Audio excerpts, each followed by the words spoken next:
before synths and spandex took the spotlight, the 70s laid the foundation, when rock was raw, loud, and larger than life. This was the decade when bands didn't just play music. They commanded arenas, shook stadiums, and turned concerts into mass rituals. With roaring guitars, thunderous drums, and fists raised high, arena rock was born in the fire of the 1970s. At 33 and Timeless, we crank back the volume to revisit the anthems that made the walls shake and the legends echo.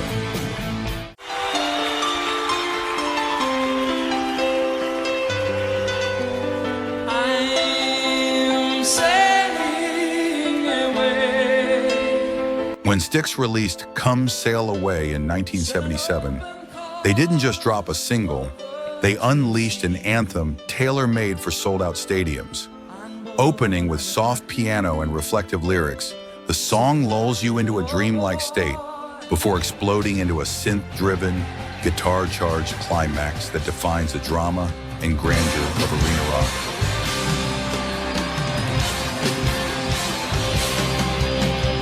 Written and sung by Dennis DeYoung, it channeled his frustration and hope during a low point in the band's career and struck a chord with millions.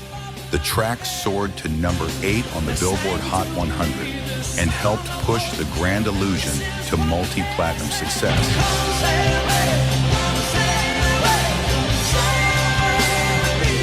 But this wasn't just a chart hit, it was a moment. With lyrics touching on childhood nostalgia, angels, and even a starship journey, the song invites listeners to escape, to believe, and to soar. Over the decades, it's shown up everywhere, from South Park to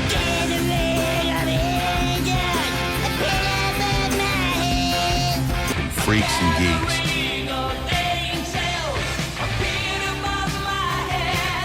Community,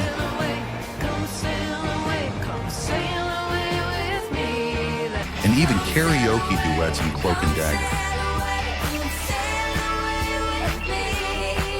Let my plea forever, so that story goes. Whether blasted from the stage or belted out in your car, Come Sail Away still lifts spirits and raises fists. It's the kind of track that doesn't just fill a room, it fills the sky.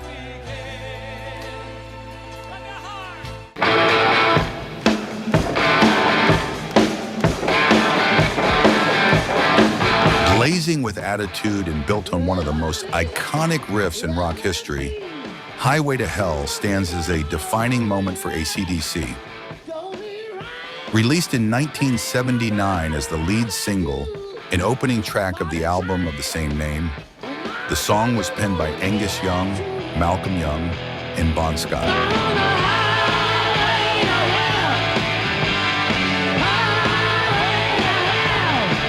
Its title was drawn from the band's exhausting life on the road in Canning Highway in Perth, a route lined with Bon's favorite hangouts.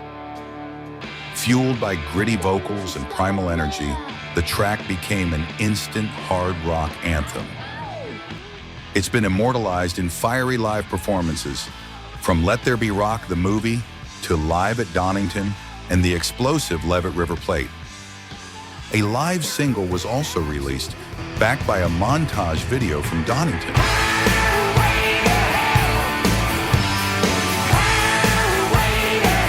Tragically, Bon Scott died just 6 months after the song's release, giving it an added layer of poignancy.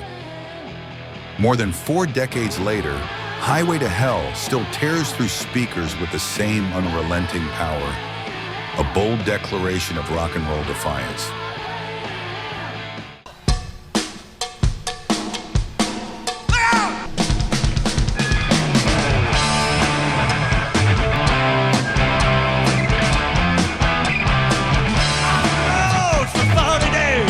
Few songs hit harder in a packed stadium than We're an American Band. Released in 1973, this Grand Funk anthem wasn't just made for the radio. It was built to shake the walls of arenas coast to coast. We're an American band. We're an American band. With Todd Rundgren producing and drummer Don Brewer stepping up as lead vocalist, the band captured the electrifying energy of a live rock show and pressed it straight to vinyl.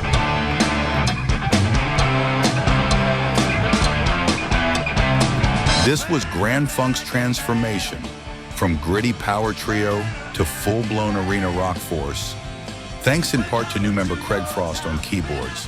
The song's pounding rhythm, gritty guitars, and chant-worthy chorus made it a staple of every major tour and a rallying cry for rock fans across the country.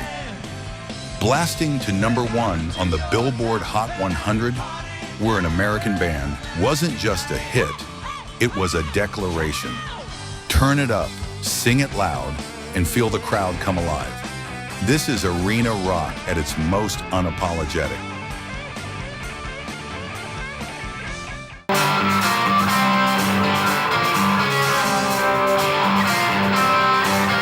Smoke on the Water is one of the most iconic rock songs of all time, released by Deep Purple on their 1972 album, Machine Head.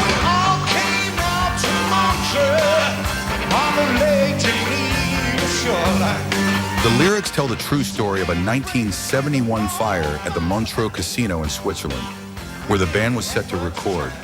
A fan fired a flare gun during a Frank Zappa concert, burning the venue to the ground and inspiring a timeless rock anthem.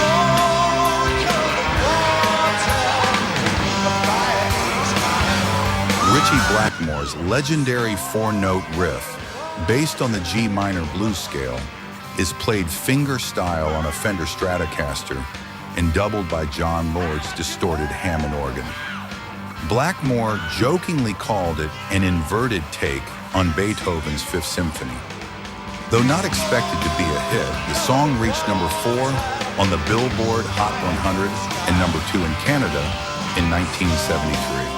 Its explosive live version on Made in Japan became a centerpiece of Deep Purple's shows. The song's legacy continued long after, performed by Rainbow, reimagined in Ian Gillan's solo sets, and even played live by Black Sabbath during their 1983 tour with Gillan on vocals, one of the few covers the band ever did. In 2009, 6,346 guitarists in Poland played it in unison, proving this riff will echo forever.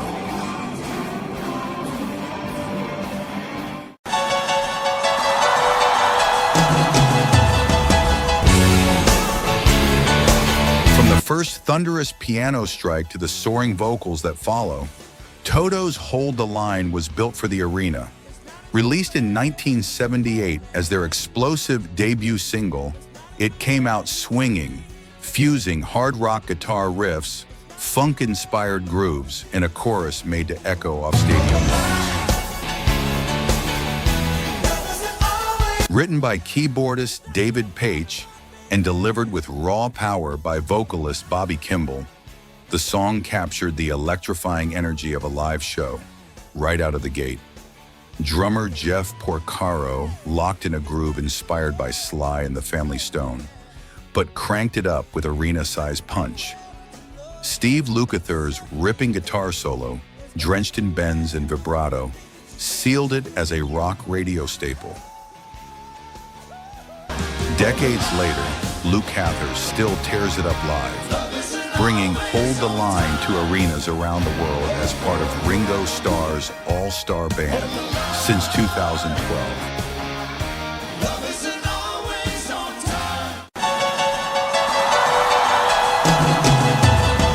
It's not just a song, it's a rock and roll battle cry. Big riffs, big vocals, big energy. Hold the Line isn't background music. It's meant to be played loud, with fists in the air.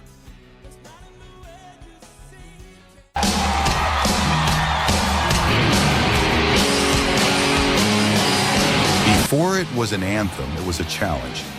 Kiss needed a song that would ignite the crowd and define their identity. The result? Rock and Roll All Night. Released in 1975 on the Dress to Kill album, The studio version only reached number 68 on the Billboard charts, but the live version released later that year lit the fuse, blasting to number 12 and becoming Kiss's breakthrough hit. Written by Paul Stanley and Gene Simmons during the Hotter Than Hell tour, the track drew inspiration from Slade's Mama We're All Crazy Now. Simmons repurposed parts of an older song, Drive Me Wild, while Stanley delivered the now iconic chorus. Backed by Kiss's road crew, studio friends, and Peter Criss's wife, the song became a party anthem built by many voices, literally. Though it wasn't immediately a setlist staple, it grew into Kiss's ultimate closer. Featured at the 2002 Winter Olympics, Ace Frehley's last show.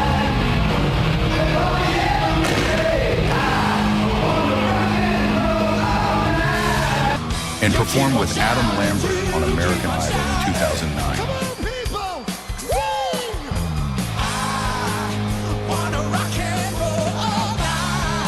Glam rockers Poison gave it new life in 1987 with their cover for the Less Than Zero soundtrack. This is Kiss at full volume, and it never fades.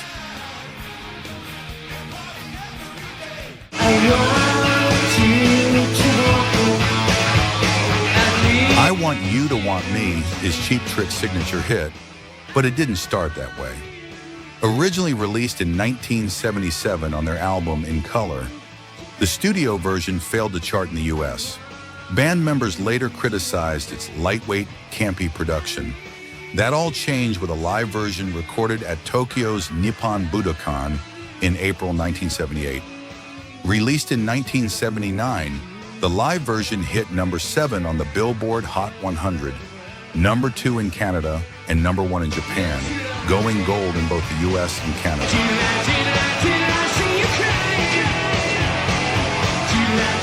The song's explosive popularity, alongside Clock Strikes 10, helped launch the band into international stardom and cemented Cheap Trick at Budokan as one of rock's most beloved live albums. And just to keep things interesting, 33 years later, the band reimagined it as a holiday song, I Want You for Christmas, same melody, new lyrics, all festive fun. It appeared on A Very Special Christmas, 25 years bringing joy to the world in 2012.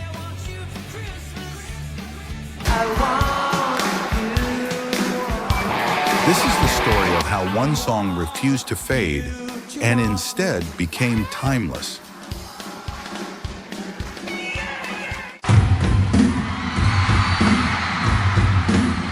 Few rock anthems have the staying power of We Will Rock You by Queen. Released in 1977 on the News of the World album, this Brian May-penned classic flipped the rules of rock on their head, relying on nothing but stomps, claps, and Freddie Mercury's voice until the final 30 seconds of guitar. Inspired by a moment on tour when fans spontaneously sang You'll Never Walk Alone back to the band, Queen set out to create a chant the whole world could join. And they did.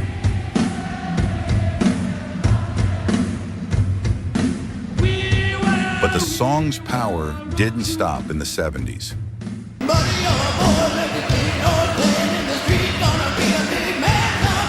In 1992, Axl Rose joined Queen at the Freddie Mercury tribute concert for a searing rendition that honored the legacy of the late frontman.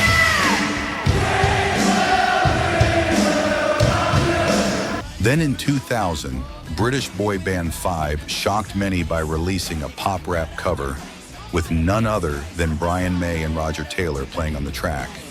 The version hit #1 in the UK, proving the anthem could cross genres without losing its punch. In 2004, Britney Spears, Beyoncé, and Pink performed the song in a Roman arena-themed Pepsi commercial, backed by Enrique Iglesias as the emperor.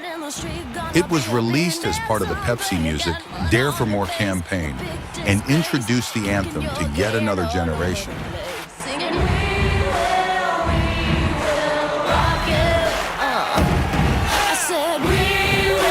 Whether it's blasting through arena speakers or chanted by fans from the bleachers, "We Will Rock You" isn't just a song, it's a global rallying cry, and it still hits just as hard today.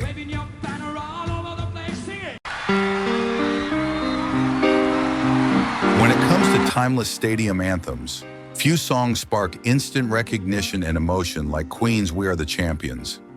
Released in 1977 on the band's News of the World album, it was written by Freddie Mercury as a bold, defiant celebration of perseverance and triumph. With Mercury's dramatic piano chords, Brian May's soaring guitar, and rich 4- and 5-part harmonies, the track became an anthem not just for winners, but for anyone who overcame the odds.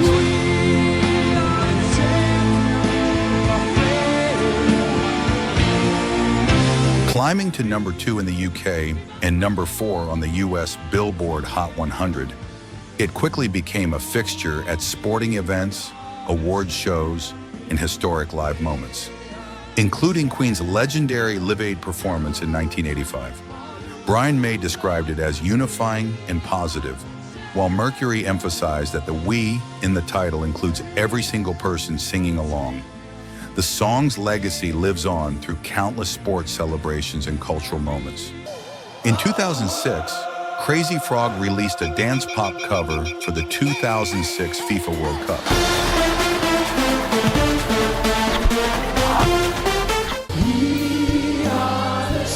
In 2020, Queen and Adam Lambert reimagined it as "You Are the Champions" to support COVID-19 frontline workers.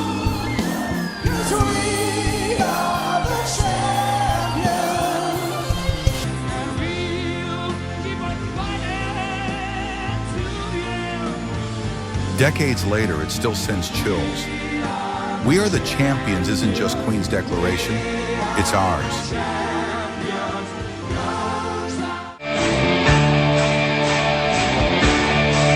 Long before Journey ruled the airwaves with "Don't Stop Believin'," they made their first mark on the charts with "Wheel in the Sky." Released in January 1978 on the Infinity album, the song introduced fans to a new direction: grittier, harder-edged rock, and marked the debut of Steve Perry's iconic vocals, even though the track was originally written with Robert Fleischman. The song began as a poem titled "Wheels in My Mind," penned by Diane Valerie, wife of bassist Ross Valerie. Transformed by Neil Schon and Fleischman, it became a road-weary anthem filled with raw emotion. Lyrically, it's a cry from the heart of a restless traveler, someone worn down by time, distance, and a longing to return home. Lines like, "I can't take this very much longer, and I don't know where I'll be tomorrow," echo the fatigue and uncertainty of life on tour. The wheel in the sky becomes a powerful metaphor, representing both the sun's passage and life's constant motion. Though it only reached number 57 on the Billboard Hot 100, this was the first Journey track to break onto the chart, and it paved the way for the arena-size hits that would soon follow.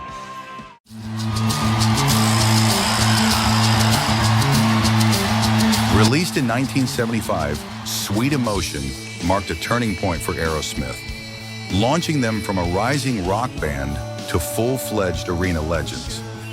Opening with Tom Hamilton's hypnotic bass line and building into Steven Tyler's sly, snarling vocals and Joe Perry's searing guitar work, the song became their first top 40 hit, peaking at number 36 on the Billboard Hot 100, and helped propel the Toys in the Attic album into the top 10.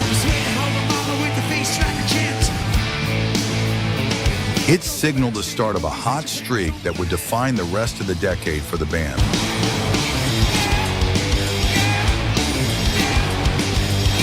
But "Sweet Emotion" didn't stop at the charts.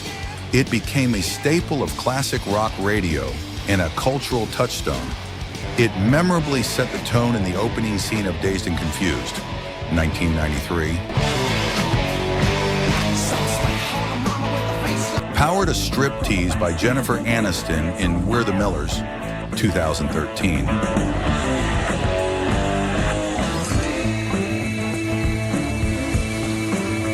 And even made its way into a teaser for Pixar's Inside Out, 2015.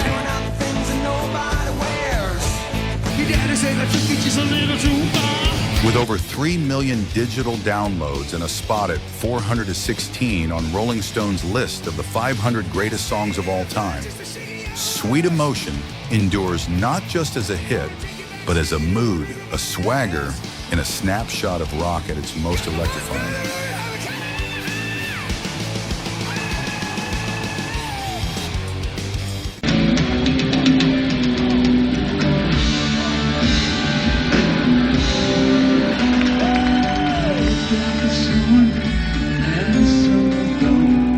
Few rock songs capture nostalgia quite like Boston's More Than a Feeling. Released in September 1976 as the opening track of their debut album, this Tom Scholz masterpiece blends soaring vocals, melodic guitar riffs, and emotional storytelling. It peaked at number 5 on the Billboard Hot 100 and became an instant staple on classic rock radio.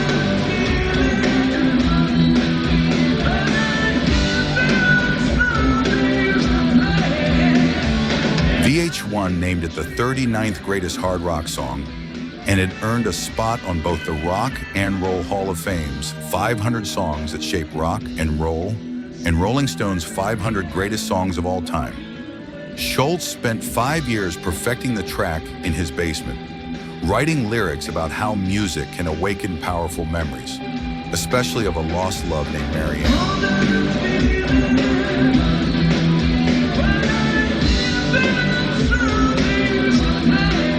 The song's iconic riff even drew attention from Nirvana, who briefly referenced it during their Reading Festival performance of Smells Like Teen Spirit.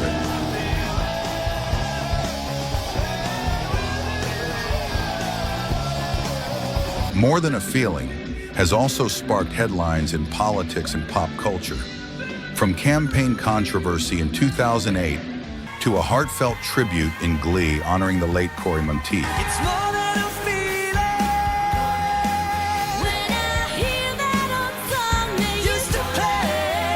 It's more than just a song. It's a timeless emotion set to music.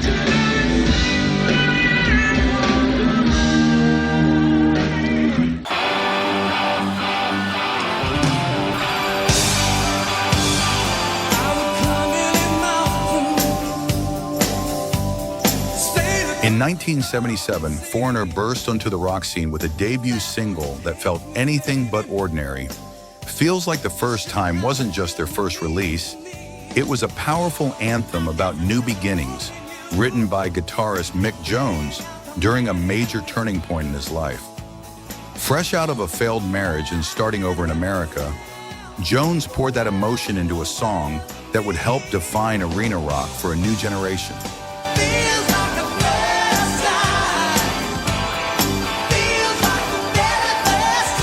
With Lou Gramm's commanding vocals and a driving, polished sound, the track shot to number 4 on the Billboard Hot 100 and launched Foreigner into rock superstardom. It was also one of the songs Graham sang during his audition, sealing his place as the band's frontman. Decades later, Feels Like the First Time keeps finding new life, lighting up movie scenes in Magic Mike and Anchorman 2, rocking video game soundtracks in Guitar Hero, Warriors of Rock, Feels like the very first time. and even echoing through the Marvel Universe. Feels like the very first time. Feels like the first time. Whether you heard it blasting from a vinyl record in the late 70s or in a movie theater decades later, one thing's for sure, it still feels like the first time.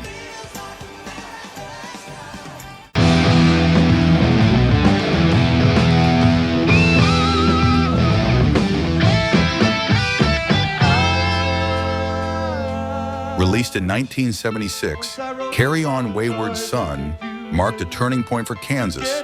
Not just a song, but an anthem. Written by guitarist Kerry Livgren, It launched the band into mainstream success, reaching number 11 on the Billboard Hot 100 in early 1977. Carry on my wayward son. There'll be peace when you are done. Though Kansas was based in Atlanta at the time, they returned to Topeka, Kansas to rehearse Leftoverture, working in a vacant strip mall space while Livgren developed ideas on a Lowry organ at his parents' home. More than a rock hit, the song is deeply personal. Livgren later called it autobiographical, born from his spiritual journey and a message of self-encouragement that seemed to beam down to him fully formed. Its soaring vocals, iconic riff, and philosophical lyrics made it a timeless staple of classic rock radio. In 1991, the all-female Christian rock band Rachel Rachel covered the song on their debut album, Weight of My Heart. Lay your weary head to rest. Don't you cry no more. The music video featured a special cameo by Kerry Livgren himself near the end, symbolizing the song's lasting spiritual and musical impact. Carry on my wayward son. There'll be peace. Whether blasting from a Camaro or echoing across generations, Carry On Wayward Son still speaks to the seekers and the dreamers.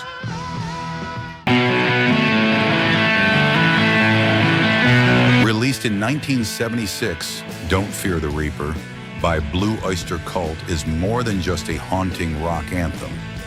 It's a meditation on love, loss, and mortality. Written and sung by lead guitarist Donald Buck Dharma Öyster, the song explores the inevitability of death and the idea that we shouldn't fear it.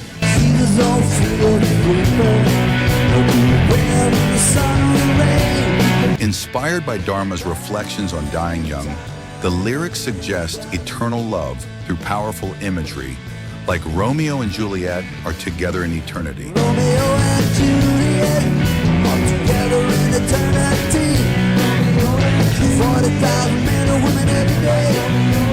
Despite its eerie tone, the track struck a chord with listeners, climbing to number 12 on the Billboard Hot 100 and spending 20 weeks on the chart.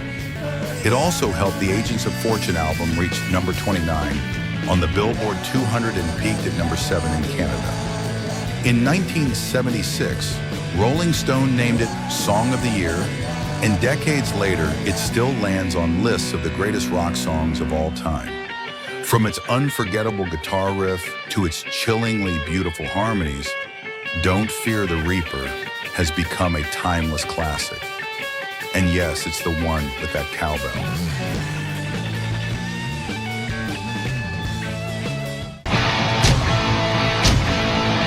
Few tracks capture the laid-back swagger of 70s hard rock like Foghat's Slow Ride. Take it easy.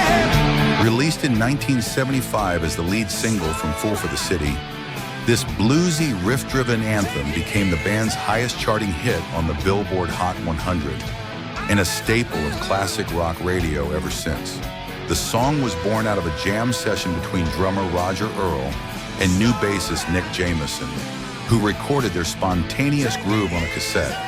Jameson crafted the structure, added key musical elements, and guitarist-vocalist Dave Peverett stepped in with lyrics. That raw, organic creation turned into one of the most iconic rock songs of the decade. Named one of VH1's greatest hard rock songs of all time, Slow Ride is more than a hit, it's a vibe. With its infectious rhythm and bluesy edge, it invites listeners to lean back, turn it up, and let the music take the wheel.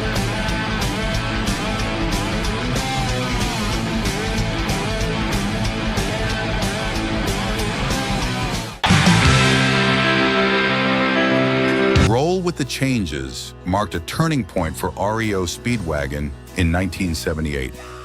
Released as the lead single from You Can Tune a Piano, But You Can't Tune a Fish, the song captured the energy of a band ready to evolve. As soon as you are able, woman, I am weak. With its uplifting lyrics and driving rhythm, it became an anthem for embracing life's twists and turns. Kevin Cronin wrote the song during a real-life journey, literally. As he moved from Illinois to California, he found himself scribbling lyrics on a paper bag with a Sharpie while towing a U-Haul through the Southwest. He finished the words on the side of the road in New Mexico, turning that spontaneous moment into one of REO's most defining tracks. While the single only reached number 58 on the Billboard Hot 100, it helped open the door for future hits like Keep On Loving You. Decades later, the song continues to inspire, most recently through a high-energy cover by Imagine Dragons featuring REO Speedwagon themselves. Proof that a great rock song never stops rolling, it just picks up new passengers along the way.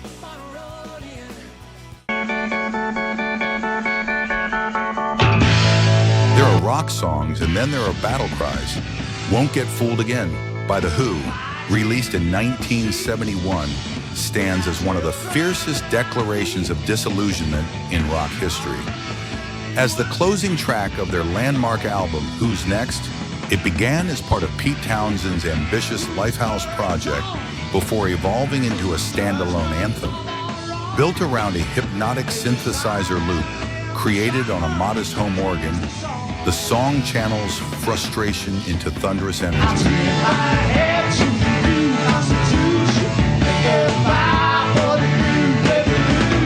Townsend wrote it after pushing political activist Abby Hoffman offstage at Woodstock. Feeling that revolutions rarely deliver the change they promise, that bitterness crystallizes in the song's final line. Meet the new boss, same as the old boss. The song builds to a thunderous climax with soaring vocals, pounding drums, and a raw intensity that became a live staple for The Who, and the last song Keith Moon ever played with them.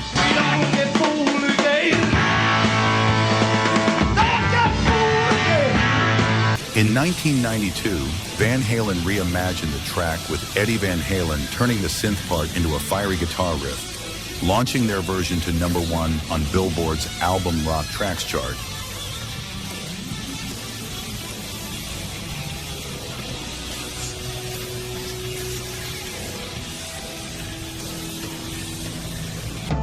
Half prophecy, half rebellion. This is classic rock at its most powerful.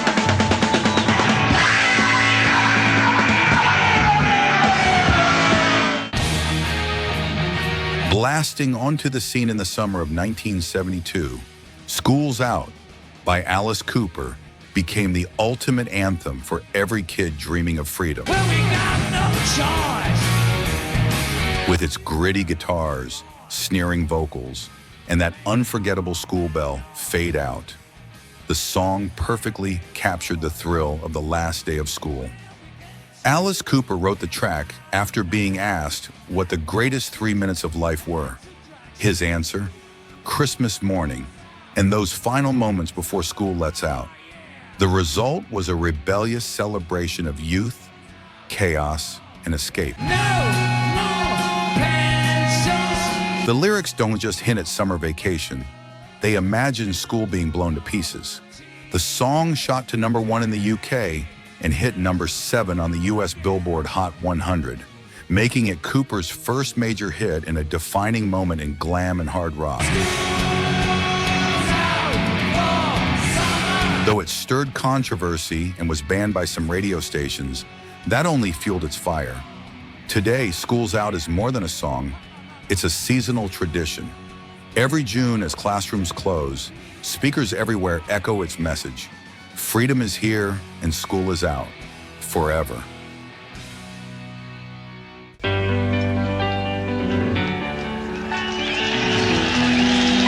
Few songs in rock history soar quite like Freebird. Released by Lynyrd Skynyrd on their 1973 debut album, the track begins as a heartfelt southern rock ballad before exploding into one of the most iconic extended guitar solos of all time.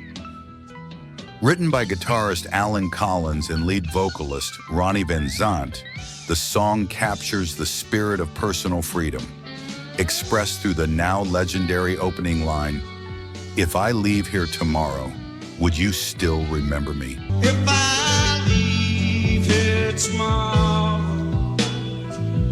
Inspired by a question Colin's girlfriend asked him, the lyrics set the tone for a song that would become the band's anthem. Though record executives initially pushed for a shorter version, the band refused to compromise.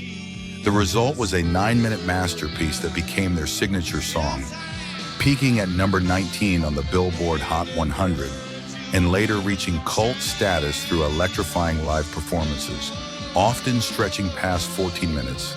A live version recharted in 1977, and the song's legacy only grew. From its use in Forrest Gump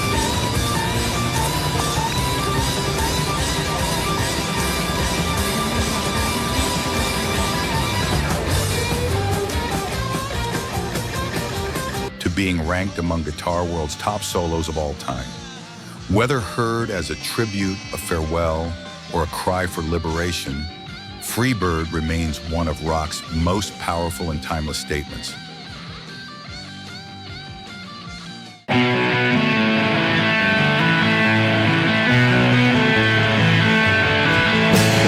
As the final power chord fades, one thing's clear.